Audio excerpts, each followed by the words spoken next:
దేవుని నామమునకు మహిమ కలుగును గాక. దేవుడి రోజు మనకి ఇస్తున్న వాగ్దానము ద్వితీయోపదేశ కాండము 16వ అధ్యాయము 15వ వచనము. నీ దేవుడైన యెహోవా నీ రాబడి అంతటిలోను నువ్వు చేయు పనులన్నిటిలోనూ నిన్ను ఆశీర్వదించును. దేవుడు రెండు విధాలైన వాగ్దానాలు మనకు అనుగ్రహిస్తున్నాడు. మన రాబడిని, మన కష్టార్జితమును ఆశీర్వదిస్తానంటున్నాడు.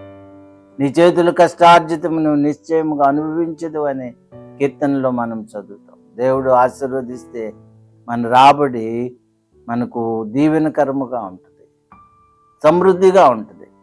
అలాగే మన చేతి పనులు, మనం ఏది చేసినా, ఏ ప్రయత్నం చేసినా, ఏ పని పూనుకున్నా ఆయన మనల్ని ఆశీర్వదిస్తే అది విజయవంతముగా మనకు ఫలితాలను ఇస్తుంది.